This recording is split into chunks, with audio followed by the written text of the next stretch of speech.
I think it's pretty pathetic when people use Gamergate as a way to shut down any kind of conversation, argument, or pushback. In this case, Collective Shout is doing just that. They are crying victim, and guess what? They label anyone who dare to speak against them or against their movement about censorship. They label you as a funny mustache man sympathizer, as a right winger, as a bigot, a chud, a gooner, etc. The usual labels that they love to use to shut down your opinion. And I'm here sitting and thinking, did these people really thought that the kind of stuff that they are doing, that wasn't going to get talked online? It wasn't going to cause a massive reaction from people. These people advocated openly about them being the ones that wanted stuff censored, wanted adult stuff, sexual stuff censored, and they were pretty much the ones responsible for all of these payment processors changing their guidelines from one day to another and forcing Steam and itch.io to remove many adult games from their sites. They celebrated when that happened. They celebrated and even promised to not rest until every single one of those games was removed from Steam. They announced that. The post is still there. It's on their page as well. They celebrated doing that. So did you really expect people to not say anything about that?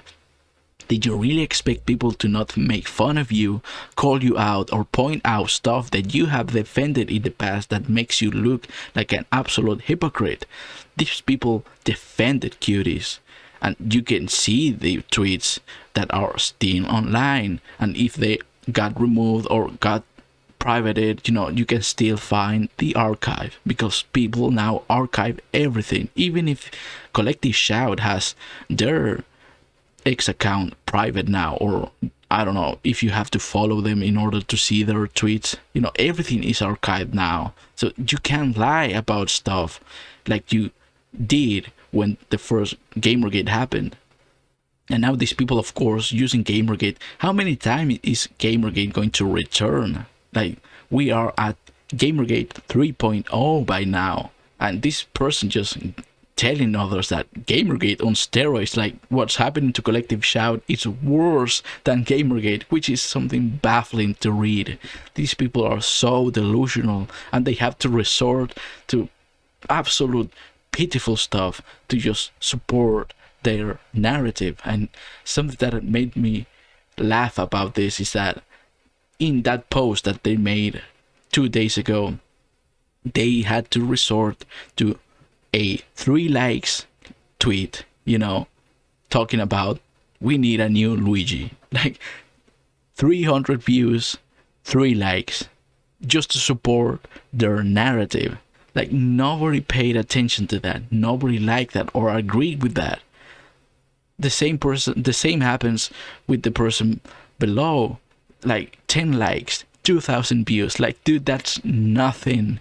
Nobody paid attention to that. But these people use that to support their narrative, to play the victim, and just be cowards about the stuff that they did. These people always resort to that kind of play, that kind of tactics. It's not new at all. And, just advocating for censorship in general, I thought that we were moved past that. I thought that in the 90s, when people wanted, Nintendo games to get censored, or, Mortal Kombat games to get censored as well, I thought that we were moved past that. But I guess I was wrong about that, and people just, these kinds of individuals still exist, and they just want you to be unhappy, just like they are. Let's not forget that these people are a radical feminist group that has been advocating for censorship left and right for a while now. It is safe to say that these people are extremely unhappy, and this is the only thing that they can do online, to just have something going on with their lives. Just advocating for censorship. Like, did they really expect not to get shit on for the kind of stuff that they have been trying to push? onto others, which is censorship. Censorship sucks. Everybody by now knows that. Everybody has experienced any sort of censorship and they hated it. If you are someone who watches anime, of course you have seen censorship happen with localization, vocalization, like people call it now. Just people with their ideologies trying to sanitize stuff and censor it, or just to change words in order to support their narratives. Nobody likes that. Everybody is against that. So of course your group that is pushing for censorship, of course it was going to get shit on. Of course it was going to get scrutinized by people, call you out about the stuff that you have been defending in the past. If you think that using Gamergate as a trap card to shut down any kind of criticism, to shut down any kind of arguments online, you are dead wrong. It didn't happen with Gunnergate. It didn't happen with that supposed Gamergate 2.0, and it's not going to happen with this supposed Gamergate 3.0. Like, stop using Gamergate as a way to shut down pushback from people.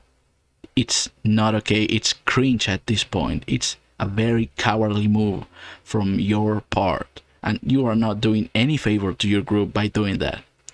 But thank you all for watching. Subscribe to the channel if you want to help me grow. Let me know down in the comments what you think about this, and see you on the next one. Take care, everybody. Bye bye.